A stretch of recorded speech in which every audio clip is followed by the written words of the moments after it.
Hello my guys, അങ്ങനെ നമ്മളെ നാട്ടിൽ അഭിനയിച്ച മൂവി നോക്കാൻ പോകുന്നുണ്ട്, ധർമ്മച്ചാവടിയായിട്ട്.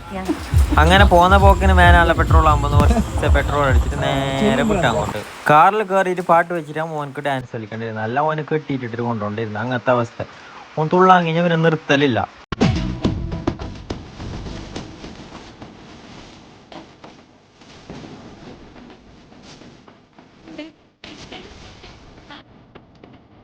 അങ്ങനെ മുള്ളേരെ തിരുമ്പല് സംശയ ജിമ്മിലേക്ക് പോകണ്ടെന്ന്. ഓനെല്ലാം ജിമ്മിൽ കോച്ചല്ലേ. അങ്ങനെ നേരെ ജിമ്മിനത്തേക്ക് വിട്ട്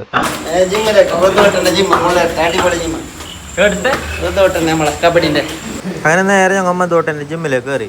അങ്ങനെ ഓന് 2 പോസ് വിട്ടിട്ട് നോക്കുമ്പോൾ മധുവട്ടനെ വിളിച്ച് വിഷയം പറയാനിട്ട്. അങ്ങനെ അവിടെ നിന്നിട്ട് ഞങ്ങൾ കുറേ കഥയെല്ലാം പറഞ്ഞു. അതിൻ്റെ ഇടയിൽ കലി കേട്ടോണ്ട് ഇത് ഡംബിൾസ് അങ്ങനെ തൂക്കിയിട്ട് മേങ്ങിനത്, അങ്ങനെ ആർക്കാൻ മേങ്ങിനാന്ന് ഓനക്ക് എന്തെല്ലാം അറിയണം. തിയേറ്റർക്ക് എത്തിയിട്ടാകുമ്പോൾ നോക്കി അവൻ്റെ ഒരു അവസ്ഥ. ഓനെൻ്റെ ഇച്ഛായ ഓൻ്റെ പിള്ളേരെ കളി മാറിയിട്ടാണ്. ഇതിൻ്റെ ഉള്ളിലേക്ക് എത്തിരാകുമ്പോൾ ഞമ്മ പിന്നെ ഫുള്ള് റിച്ചായോ.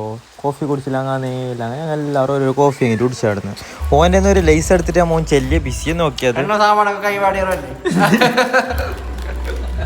ഗൈസ് അങ്ങനെ തിയേറ്ററിൻ്റെ ഉള്ളിലേക്ക് കയറി നോക്കുമ്പോൾ നല്ല കന്നഡ പാട്ട് വെച്ചിട്ടുണ്ട് തിയേറ്ററിൻ്റെ ഉള്ളിൽ. അതും കേട്ടിട്ട് ആസ്വദിച്ചിട്ട് കുറച്ച് ഇരുന്ന നോക്കുമ്പോൾ സംസു പാട്ട് തുടങ്ങിയിട്ടോ കന്നഡ പാട്ട്.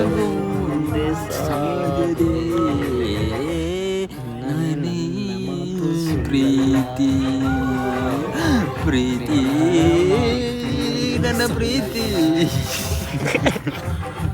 ചോറ പാട്ട് കേട്ടാല് എതിർള്ള സീറ്റിലിരുന്ന് ഒറ്റ ഒന്നില്ല, എല്ലാം അടിച്ചിട്ട് പാഞ്ഞിന് തോന്നുന്നു.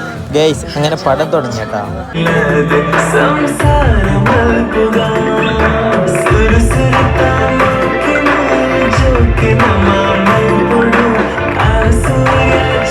ഗൈസ് അങ്ങനെ പടം കഴിഞ്ഞ് നേരെ ഇറങ്ങി. ഞങ്ങൾ പടം മോശമില്ലാഞ്ഞ്, തൊളു പടാഞ്ഞ്, നല്ല അത്യാവശ്യം മോശമില്ലാഞ്ഞ്. അപ്പോൾ ബാക്കി നാളെ.